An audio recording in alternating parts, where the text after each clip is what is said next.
Hello, नमस्कार प्यारे बच्चों।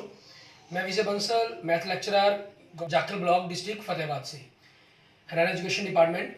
आज हम अपनी मैथ की क्लास के अंदर कुछ सीखेंगे। प्यारे बच्चों, आज हम स्टार्ट करेंगे हमारी क्लास 10th का हमारा जो चैप्टर 5th है, एपी अर्थमेटिक प्रोग्रेशन, समानांतर श्रेणियाँ। ठीक है, उसकी एक्सरसाइज 5.2 देखेंगे। आज इसके अभी तक हम 4 क्वेश्चन कर चुके हैं। ठीक है, और nth टर्म के हमारे पास पता करने का हम तरीका सारा फॉर्मूले सीख चुके हैं। ठीक है, उसी पर बेस्ड हम क्वेश्चन नंबर 5 में देखते हैं हमें क्या कह रहा है। हमें कह रहा है find the number of terms in each of the following AP. Means आपको निम्नलिखित समानांतर श्रेणियों में से प्रत्येक श्रेणी में कितने पद हैं, हमें ये ज्ञात करना है। अब इसका फर्स्ट क्वेश्चन देखिए, आपको क्या दे रहे हैं, 7, 13, 19 डैश डैश डैश 205। ठीक है, इसका मतलब क्या हुआ, ए आपके पास कितना हुआ, सबसे पहली रकम 7। ठीक है, एंड आपके पास डी कितना हो जाएगा, हम दूसरी टर्म में से पहली टर्म को माइनस कर देंगे। 13 माइनस 7 बराबर में 6, 13 माइनस 7 इक्वल टू 6 आपके पास। ठीक है, एंड लास्ट टर्म आपको दी हुई है इन्होंने, मीन्स आपको nth टर्म दी हुई है कितनी, 205। ठीक है, अब nth टर्म का फॉर्मूला क्या होता है आपके पास, a plus N minus one into D. ठीक है, यहाँ से देखें a की वैल्यू कितनी है, a n की वैल्यू कितनी है, 205 आपके पास। a की वैल्यू कितनी है, 7, और n आपको पता करना है, और d कितना है, 6। तो इनके अंदर गुना कर दें, 7 प्लस 6n माइनस 6, 7 में से 6 गया, 1 प्लस 6n। तो यहाँ से आगे देखेंगे आपके पास 6n बराबर में 205। एक आपके पास राइट साइड में पॉजिटिव है, तो लेफ्ट साइड में आके क्या हो जाएगा, माइनस का हो जाएगा, मीन्स 204। तो n कितना हो गया, 204 बटा में 6। ठीक है, मीन्स इसको अगर हम इसे काट देंगे, आपके पास 204 को बाय 6 से अगर हम कैंसिल्स करें, आपके पास कितना बनता है, 6 18, आपके पास 2 24 34। ठीक है, ये आपके पास आपके क्वेश्चंस का आंसर बन जाएगा। क्लियर। इसके बाद क्या करेंगे, हम इसका सेकंड पार्ट देखेंगे, उसके अंदर देखेंगे हमें क्या कह रहा है करने के लिए। सेकंड पार्ट के अंदर भी आपको सेम ऐसे ही, ठीक है, हमें nth टर्म से आपकी वैल्यूज को फाइंड आउट करना है हमें। ठीक है, इसमें देखें आपको एपी क्या दे रहा है, 18, 15.5, 13 डैश डैश डैश माइनस 47 आपके पास। ठीक है, ये दे रहा है आपको। यहाँ से आप देखें आपका ए कितना बना, ठीक है, मीन्स आपकी फर्स्ट टर्म प्रथम पद आपका कितना है, 18, और डी आपके पास मीन्स आपका कॉमन डिफरेंस सार्वंतर, आप सेकंड टर्म में से फर्स्ट टर्म को माइनस करेंगे। ये प्लस का ये माइनस का तो सब्ट्रैक्शन होगी आपके पास। 18 में से 15.5, 18 माइनस 15.5 करना है आपको, तो आपके पास क्या बचेगा, 2.5 बचेगा। और इसके अगर हम कैनी सिस्टम को खत्म कर दें तो क्या हो गया, 5/2 हो गया आपके पास। अब देखिए nth टर्म आपको कितनी दी हुई है, -47। तो यहाँ से हम क्या करते हैं आगे, nth टर्म का फॉर्मूला क्या होता है आपके पास, a plus N minus one into D बराबर में -47। ए की वैल्यू कितनी है आपके पास, 18 plus N minus one, D कितना आपके पास 5/2 इक्वल टू -47। मैंने यहाँ ऊपरले क्वेश्चन में आपको यहाँ एन पहले मल्टीप्लाई किया फिर कैलकुलेट किया। आप चाहें तो बाद में भी कर सकते हैं, पहले 18 के साथ ही कैलकुलेशंस कर लें। कैसे, आपने n माइनस वन 5/2 को एज इट रखा। ठीक है, आपके पास सॉरी ये 15.5 माइनस 18 नेगेटिव बनना था ये आपके पास। ठीक है, क्योंकि बड़ी रकम माइनस की है तो माइनस का यूज़ करेंगे हम, और यहाँ भी माइनस का कंसेप्ट लिखा जाएगा आपके पास। ठीक है, मीन्स -5/2 आएगा आपके पास, -47 एंड 18 आपके पास राइट साइड में जाके क्या हो जाएगा, नेगेटिव हो जाएगा। ठीक है, सो n माइनस वन -5/2, ये मल्टीप्लाई के अंदर ये -65, सो n माइनस वन आपके पास -65, ये टर्म आपके पास दूसरी तरफ जाके पलट जाएगी। ठीक है, ये चीज़ हो गया। अब यहाँ से देखें आप, माइनस से माइनस कैंसिल्स हो गया। ठीक है, 5 1 5, 13 5 65, तो आपके पास क्या बन गया, ये 26 आ गया। ठीक है, सो आपके पास n क्या हो जाएगा, 26 प्लस 1 27। ठीक है, ये आपके पास आपके क्वेश्चंस का आंसर बन जाएगा। क्लियर। इस तरीके से आपके इन क्वेश्चंस को आपने पता करना है। एंड ऐसे ही हम देखते हैं हमारे पास हमारा नेक्स्ट क्वेश्चन, क्वेश्चन नंबर 6। इसके अंदर हमें क्या करने के लिए कहा गया वो देखेंगे। क्वेश्चन नंबर 6 के अंदर आपको देखो क्या रहा है, कहना check whether -150 is a term of the AP. ठीक है, कि पता करें क्या एपी का एक पद आपके पास -150 है। क्वेश्चन में कोई फर्क नहीं है आपके पास, स्टेप टर्म सेम आपकी। एपी क्या दे रहे हैं, 11 8 5 2 डैश डैश डैश। ठीक है, अब यहाँ से आप देखें आपका फर्स्ट टर्म मीन्स प्रथम पद कितना, ए कितना हो गया आपका 11, और डी कॉमन डिफरेंस मतलब सारवंतर आपका क्या हो गया, हम दो सेकंड टर्म में से फर्स्ट टर्म को माइनस कर देंगे, 8 माइनस 11 क्या हो गया -3, ठीक है। और nth टर्म आपको क्या दी हुई है इन्होंने, -150, ठीक है, ये दी हुई है। अब ये पूछा है कि ये आपके पास हो सकता है या नहीं होता, पॉसिबल है या नहीं। n की वैल्यू आपके पास कोई भी एक नेचुरल नंबर आता है, ठीक है, एक पूरी की पूरी संख्या आती है, ठीक है, पूर्ण संख्या आती है, तो आपके पास क्या हो जाएगा, ये हाँ हो जाएगा प्रकट संख्या के रूप में। अगर कुछ और डेसिमल में या फ्रैक्शन में आता है तो आपका नॉट पॉसिबल, नहीं, नो हो जाएगा। तो आप देखिए nth टर्म का फार्मूला क्या होता है, a plus n minus 1 into D बराबर में -150। a की वैल्यू कितनी है 11 प्लस n माइनस 1, डी कितना है -3 बराबर में -150। और यहाँ से आपकी मर्जी, पहले 11 को ले जाकर पहले भाग कर लें, वो मर्जी है, आप चाहें तो उसके साथ मल्टीप्लाई कर लें। 11 -3 को n से किया -3n, -3 को -1 से किया +3 बराबर में -150। सो यहाँ से -3n -150, 11 और 3 आपके पास दूसरी जगह माइनस के हो जाएंगे, -164। सो यहाँ से n क्या बन गया, -164/-3 माइनस ए माइनस कैंसिल 164/3, ठीक है। इट मीन जो n की वैल्यू बन जाएगी आपके पास क्या हो जाएगी, हम 3 से इसको डिवाइड करते हैं तो 3 5 15, 14 के 2, ठीक है, 54 सही 2/3 आपके पास। और ये एक पूर्ण नेचुरल नंबर नहीं है, ठीक है, आप लिख सकते हैं इसको कि ये आपके पास नेचुरल नंबर नहीं है, मीन नेचुरल नंबर को बिलोंग नहीं करता, एक पूर्ण संख्या, एक प्रकट संख्या नहीं है, ठीक है। तो इट इज़ नॉट पॉसिबल, ठीक है, इट इज़ नॉट पॉसिबल लिख देंगे, यह संभव नहीं है, ठीक है, यह संभव नहीं है। क्लियर, ये आपके क्वेश्चन का आंसर बन जाएगा। ऐसे ही हमें क्या करना है, हमारा नेक्स्ट क्वेश्चन देखेंगे, हमारा 7th क्वेश्चन, ठीक है, उसके अंदर भी हमें इसी प्रकार से इसको सॉल्व करना होगा। 7th क्वेश्चन में हमें क्या कह रहा है वो देखते हैं। क्वेश्चन में कह रहा है, कहना find the 31st term of an AP की आपको कहता है 31वां पद ज्ञात कीजिए, ठीक है। आगे कह रहा है whose 11th term is 38 and 16 term is 73, जिसका 11वां पद 38 है और 16वां पद 73 है, ठीक है। अब आपके पास इस चीज के अकॉर्डिंग देखेंगे हम, हमें क्या कह रहे हैं, आपको 11th टर्म इज 38, 38 11वां पद, और ठीक है 16वां पद आपको 73 दे रहे हैं, ठीक है। अब उसी चीज के अकॉर्डिंग देखें, 11वां पद क्या बन जाएगा, a प्लस 10d बराबर में 38, आपकी पहली समीकरण। दूसरा क्या दे रहा है 16वां पद, मीन्स a प्लस 15d बराबर में 73, आपकी दूसरी समीकरण, सेकेंड इक्वेशन, ठीक है। अब इसमें करना क्या आपको हमेशा, क्योंकि a आपका इक्वल होता है तो डायरेक्ट हमेशा इक्वेशन 2 में से आपने इक्वेशन 1 को माइनस कर देना है, ठीक है।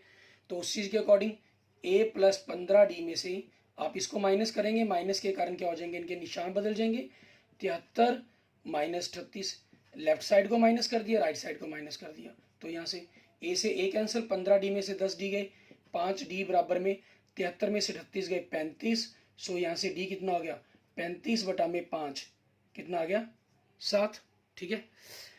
d आपके पास 7 आ गया। अब हमें a का मान निकालना है, ठीक है। नाउ अब आपके पास a प्लस 10d बराबर में 38 ये हो गया, तो d का मान कितना रखना है हमने 7, ठीक है। तो यहाँ से a क्या बन जाएगा 38 माइनस 10 सते 70, तो क्या बन जाएगा -32, ठीक है। a की वैल्यू आ गई आपके पास -32 आ गई, ठीक है। a आ गया, आपने d निकाल लिया। अब हमें कहा क्या इन्होंने 31वां पद निकालने के लिए, 31st टर्म फाइंड आउट करने के लिए कहा इन्होंने, ये क्या बनेगी आपके पास a प्लस 30d, क्योंकि जो भी आपको पद कहा जाए, जो भी टर्म कहा जाए, उससे हमेशा एक कम d आपने ऐड करना होता है इसके अंदर। a कितने आपके पास -32 प्लस 30 गुना में 7, -32 प्लस 210। अब 210 में से आपको 32 माइनस करना है, ठीक है। 10 में से 8 गए 8, 7 178 आपके पास, ठीक है। और बड़ी रकम आपके पास पॉजिटिव है तो ये पॉजिटिव ही बनेगा आपके पास आंसर, ठीक है। मीन्स 178 आपके पास आपका क्या हो जाएगा आंसर हो जाएगा। क्लियर, इस तरीके से हमने इन क्वेश्चंस को सॉल्व कर लेना। ऐसे ही अब हम देखते हैं हमारे पास हमारा नेक्स्ट क्वेश्चन, क्वेश्चन नंबर 8। इसके अंदर हमें देखें क्या कह रहा है करने के लिए, वो देखेंगे। हमें कह रहा है an AP consist of 50 terms of which third term is 12 and the last term is 106। ठीक है ना। एक एपी है जिसके अंदर 50 ट्रमें हैं, 50 ट्रम है तो मतलब एन क्या दे दिया इन्होंने, 50 दे दिया। ठीक है, आपको थर्ड ट्रम क्या दे रहा है आपको, 12 मीन्स तीसरा पद है वो आपका कितना है, 12 है। ठीक है, तो यहां से आपके पास क्या बनेगा, a प्लस 2d बराबर में 12, आपकी पहली समीकरण। ठीक है, एंड लास्ट ट्रम मतलब आपके पास क्या दे दिया, nth ट्रम। ठीक है, आप इसको लास्ट ट्रम को l से भी लिख लेते हैं, और ये an आपको कितना दे रहा है, ये 106, अंतिम पद दे रहा है 106। अब हमारे पास ट्रम कितनी है, 50 है, तो मतलब 50वां पद दे रहा है एक प्रकार से। ठीक है, इस प्रकार से आपके पास 50वां पद 106 है, मतलब 50वां पद कैसे निकलेगा, a प्लस 49d बराबर में 106, ये आपकी दूसरी समीकरण बन जाएगी। क्लियर, इस तरीके से। And find the 29th term, आपको 29वां पद ज्ञात करना है। ठीक है, इन्होंने कहा कि 29वां पद ज्ञात कीजिए, क्या होगा वो, तो वही आपके पास सबसे पहले तो सेकंड इक्वेशन में से फर्स्ट इक्वेशन को माइनस कर देंगे। सेकंड इक्वेशन क्या है, a plus 49d minus first क्या है, a प्लस 2d, माइनस के कारण इनके निशान माइनस के हो जाएंगे, 106 माइनस 12, a से a कट गया, 49 में से 2 गए, आपके पास क्या हो गया 47d, 106 में से 12 गए, कितने हो गए 94, तो d क्या बन जाएगा आपके पास 94 बटा में 47, मतलब कितना आ गया d आपके पास 2 आ गया, 47 एकम 47, 47 दूनी 94, 47 टू आपके पास 94 होता है आपका। ठीक है, सो 2 हो जाएगा आपका डी। अब हमारे पास देखेंगे अब, ठीक है 9 या अब लिख लीजिए, ठीक है, या 100 लिख लीजिए, जो समझी शब्द का प्रयोग कर लो, इसमें कोई प्रॉब्लम नहीं है। पहली रकम क्या आपके पास a प्लस 2d बराबर में 12। ठीक है, आपने क्या करना है, d का मान रखेंगे, d कितने आपके पास 2 है, बराबर में 12, तो यहाँ से a क्या बन जाएगा, 12 माइनस 2 दूनी 4 हो गया, 12 माइनस 4 कितना हो गया 12 माइनस 4 8। ठीक है, आपके पास ये क्या आ गया 8 आ गया। अब इन्होंने कहा क्या था, आपको फाइंड आउट क्या करना है, इन्होंने कहा था तो बता करें कौन सा, इसका 29वां पद ज्ञात करना है, हमें 29वां पद ज्ञात करना है, मतलब a प्लस 28d, आपके पास a कितना आपका 8 प्लस 28 गुना में d कितना आपका 2, तो 8 प्लस 28 दूनी 56, तो आपका आंसर क्या बन गया 64, मीन 64 आपके पास आपका आंसर हो जाएगा क्वेश्चन नंबर 8 का। क्लियर, ठीक है। ऐसे ही सेम आपके पास क्वेश्चन नंबर 9 आपको करना है, उसके अंदर भी सेम यही चीजें हैं। ठीक है, इंग्लिश और हिंदी मीडियम के अंदर इनका कोई ज़्यादा फर्क नहीं है, तो मैं इसीलिए आपको दोनों ही टर्म्स के अंदर सिस्टम के अंदर इसको एक्सप्लेन कर रहा हूँ आपको। ठीक है, और बड़ी ही आसानी से इसके अंदर आपका एक्सप्लेन हो जाता है, क्लियर हो जाता है कंसेप्ट। ठीक है, हिंदी मीडियम में हो या इंग्लिश मीडियम में, आपका क्वेश्चन बिल्कुल सेम ऐसे ही आप सॉल्व करते हो, इसको सॉल्व करेंगे। सॉरी, क्वेश्चन नंबर 9 आपका।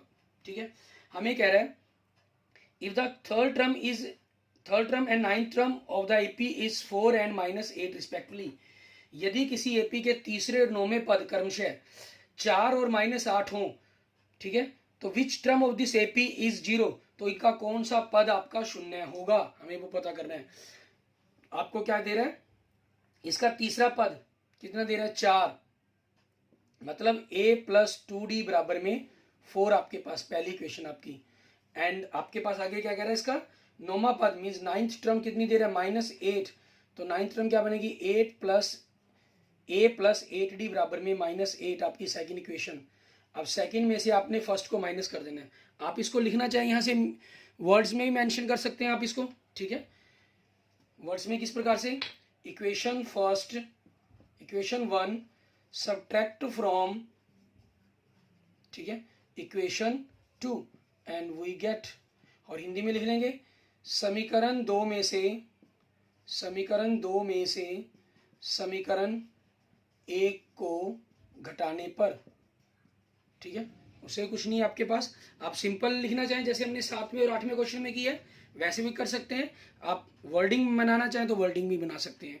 तो इसमें आपके पास क्या होगा a प्लस 8d माइनस के कारण इसके साइन चेंज हो जाएंगे, और आपके पास राइट साइड में -8 -4, तो यहाँ a से a कैंसल, 8 - 2 6d बराबर में, दोनों माइनस के ऐड हो जाएंगे, 8 और 4 12, -12 बन गया आपका, तो यहाँ से d क्या बन जाएगा आपका, ठीक है, -12/6, 6 1 जा 6, 6 2 जा 12, सो क्या आ जाएगा आपका d -2 आ जाएगा। ठीक है, d का मान -2 आ गया आपके पास। अब d का मान आने के बाद हमें क्या करना है, a की वैल्यू निकालनी है, वही कर देंगे। ठीक है, इंग्लिश में ही आपको लिख के खा देता हूँ, put the value of d in equation ठीक है 1, ये आपके पास इक्वेशन का सिंबल बन जाता है, ठीक है। एंड वी गेट मीन्स समीकरण 1 में डी का मान रखने पर, ठीक है। तो आपके पास समीकरण 1 क्या है, a प्लस 2d बराबर में 4। तो d की जगह आपको क्या रखना है, 2 रखना है, प्लस 2 सॉरी -2 रखेंगे, -2, ठीक है। सो यहाँ से a -4 बराबर में 4। सो a क्या बन जाएगा, 4 + 4 = 8, क्योंकि -4 आपके पास राइट साइड में जाके पॉजिटिव हो जाएगा। सो a की वैल्यू क्या बन जाएगी आपकी, 8 बन जाएगी। अब a निकाल लिया हमने, d निकाल लिया। इन्होंने कहा है आपके पास कि कौन सा पद इसका 0 होगा, लेट मान लीजिए, मतलब ठीक है, मानना आपके पास nवां पद बराबर में 0, ठीक है। यहाँ से हम यहीं पर शुरू से कर सकते थे, लेकिन हमें a और d का मान भी तो चाहिए था, उसी चीज के कारण हमें इस पूरे कंसेप्ट को करना पड़ा। a + n - 1 × d बराबर में 0। a कितने आपका 8, n आपको पता करना है, d कितने आपके पास -2 बराबर में 0। 8 -2 से गुना किया, -2 माइनस प्लस बराबर में 0 आपके पास, ठीक है। तो यहाँ से आगे देखेंगे आपके पास -2n बराबर में 8 और 2 10, दूसरी तरफ जाके क्या हो जाएगा माइनस का, तो n -10 बटा में -2, माइनस से माइनस कैंसल, 2 1 = 2, 2 5 = 10। सो n के आगे आपके पास 5, ठीक है। मीन्स इसका मतलब क्या हुआ, आपका जो 5वां पद है वो आपका 0 होगा, ठीक है। मीन्स आंसर क्या लिखेंगे आप, आंसर 5th टर्म, ठीक है। हिंदी में अगर लिखना चाहे तो आप हिंदी में भी लिख सकते हैं, 5वां पद, ठीक है। ये आपके पास आपके क्वेश्चंस का आंसर बन जाएगा। क्लियर। इसके बाद देखेंगे हमारे पास हमारा नेक्स्ट क्वेश्चन नंबर 10। इसके देखते हैं हमें किस प्रकार से करना है। इसके अंदर भी सेम आपके पास इसी तरह का कंसेप्ट दिया गया, ठीक है। उसके अंदर भी आपने इसी प्रकार से लिखने सारा करना है। क्वेश्चन नंबर 10 देखते हैं। हमें कह रहा है किसी एपी का, ठीक है, the 7th term of AP exceeds its 10th term by 7, find the common difference. किसी मतलब एपी का 17वां पद उसके 10वें पद से 7 अधिक है, तो इसका सारवंतर ज्ञात करें, ठीक है। हमें क्या गिवन कर रहे हैं, 17वां पद इसके 10वें पद से 7 अधिक है, ठीक है। ये गिवन कर रहा है, आपको दिया है मतलब।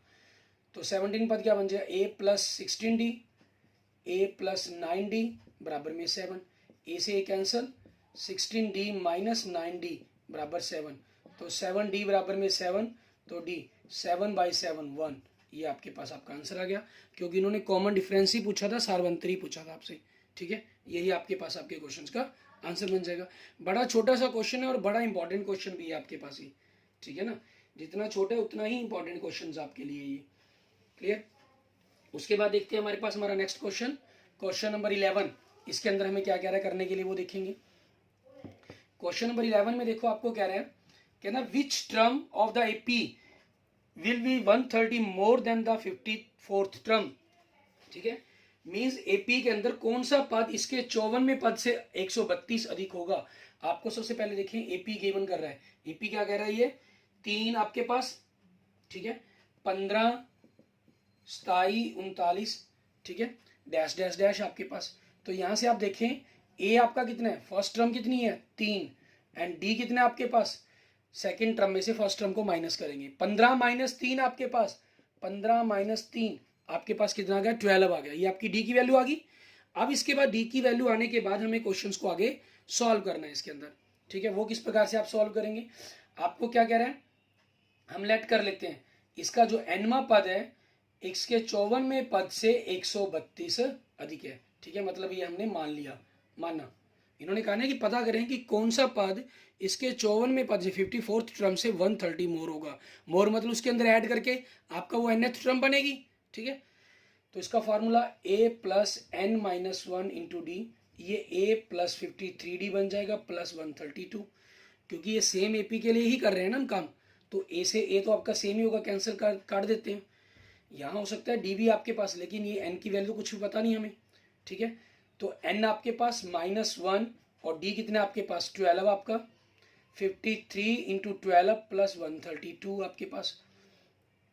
आपके पास यहाँ से मल्टीप्लाई कर दिया 12 एंड -12, और इधर से आपके पास 12 को 53 से मल्टीप्लाई किया, 12 3 = 36, कैरी 3 आपका, 12 5 = 60 प्लस 3 63 प्लस 132, दोनों को ऐड कर देंगे 768, ठीक है। 628 336 6 और 17 768 आ गया आपके पास। सो यहाँ से आप देखें, ठीक है, मीन्स और कर देते हैं, 12n बराबर में 768 बराबर में माइनस क्या हो जाएगा, प्लस क्या हो जाएगा 780, तो n आपके पास क्या हो जाएगा 780 बटा में 12, ठीक है, 12 6 के 72, 6 12 5 60 65, ठीक है, आपके पास ये वैल्यू कट के आपके पास 65 आ गया।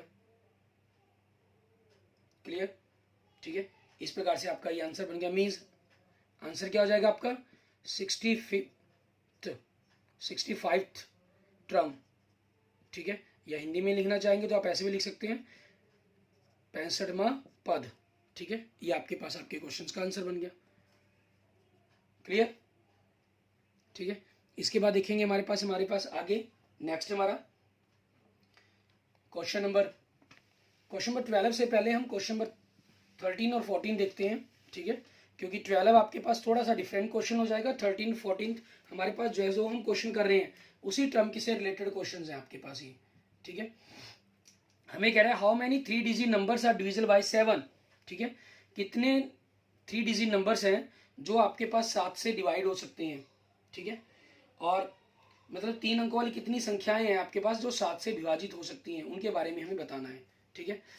अब आपके पास देखें 3 डिजिट नंबर मतलब 3 अंक की संख्या, ठीक है, अगर हम हिंदी में लिखना चाहें तो वो क्या हो जाएगी 100 101 102 डैश डैश डैश 999 यहाँ तक होती है आपके पास, ठीक है। लेकिन आपके पास ये क्या कहा है डिविजल बाय, ठीक है, डिविजल बाय 7 मीन्स 7 से विभाज्य। अब 7 से विभाज्य वाली कौन कौन सी संख्याएं होंगी, 100 को आप देख लें 7 से भाग करके, 7 एकम 7 3 0 7 चौके 28 2, ठीक है, मीन्स 2 बचा आपके पास।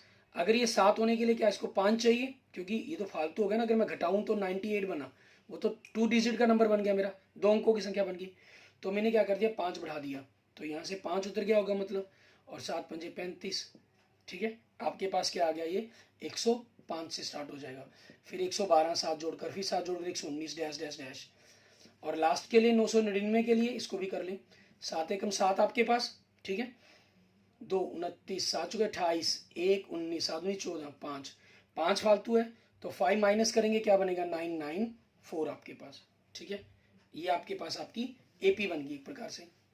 अब यहाँ से देखिए आपके पास मतलब ए कितने आपके पास 105 आपका, और डी कितने 112 में से 105 घटाकर 7, वो हमें गिवन में ही है कंसेप्ट आपका, ठीक है। अब उसी चीज के आधार पर आपके पास आगे देखेंगे एनवा पद कितना दे रहा है आपको, nth टर्म 994। अब nवें पद का फॉर्मूला क्या होता है a plus n minus 1 into D बराबर में 994 आपके पास, ठीक है, ये हो गया क्लियर। अब उसी चीज के अकॉर्डिंग आपके पास a कितना है आपके पास 105, n आपको पता करना है, और d कितना है 7, ठीक है, यहाँ हम 105 प्लस 7 से मल्टीप्लाई करें 7n माइनस 7 994, ठीक है, तो 7n 994 105 हो जाएगा, माइनस का हो जाएगा 7 प्लस का, आपने क्या किया 7n इसको माइनस करेंगे तो आपके पास क्या बचेगा 994 में से आपने 105 माइनस किया तो देखें आपके पास 9889 बचा, इसमें 7 ऐड कर देंगे तो 896 बचेगा आपके पास, ठीक है। इट मीन्स यहाँ से n की वैल्यू क्या बन गई 896/7, ठीक है, आपके पास ये बन गई। अब इसी चीज़ के अकॉर्डिंग देखें 1 आपके पास 7 1 7 1 19 7 2 14 5 बचा 56 आपके पास, ठीक है, 56 मीन्स 7 8 56 मीन्स 128 टर्म्स आपके पास, ठीक है, ये आपका आंसर हो जाएगा क्लियर। और अगर आपके पास यही एक नंबर के क्वेश्चन में आता तो आप थोड़ा सा कंसेप्ट वहाँ से भी समझ सकते हैं इस चीज़ को। आपने 105 किया था 7 से डिवाइड किया जब इसको तो आपके पास क्या बना 15 बचा। जब आपने 994 को 99 को किया था वही की बात है 5 तो माइनस ही कर दिया तो आपके पास क्या बना था 1 आपके पास देखा आपने, ठीक है, 7 2 9 से 4 बचा था, फिर आपके पास 28 1 19 42 बचा था आपके पास, ठीक है, मीन्स 142 आपके पास बनी थी नंबर्स, ठीक है ना। तो अब 142 में आपको करना क्या 142 में से अगर आप 15 माइनस करते हैं तो आपके पास 127 आ गया। मीन्स इससे अगली टर्म्स आपकी 127 होगी, एक टर्म तो खुद ये भी हो जाएगी शामिल इसके अंदर, तो 128 आपके पास आपके क्वेश्चंस का आंसर बन जाएगा। क्लियर? इस तरीके से आप इन क्वेश्चंस को कंप्लीट कर सकते हैं। आगे क्वेश्चन नंबर 12 से लेकर 12 और आपके पास क्वेश्चन नंबर 14 से लेकर 20 तक, ठीक है, हम अपने नेक्स्ट लेक्चर्स के अंदर करेंगे। Clear? Okay, thank you friends, thank you students. अगर आपको वीडियो अच्छी लगे तो इसको लाइक करें, अपने फ्रेंड्स के साथ इसको जरूर शेयर करें, और किसी भी प्रकार की प्रॉब्लम के लिए मुझे मैसेज कर सकते हैं, मुझे कमेंट कर सकते हैं, कमेंट बॉक्स में मैसेज कर सकते हैं आप, ठीक है। और अगर आपने अभी तक मेरा यूट्यूब चैनल विजय जाखल बंसल मैथ को नहीं सब्सक्राइब किया है तो please subscribe my YouTube channel Vijay Jakhal Bansal math. Okay, thank you friends, thank you students.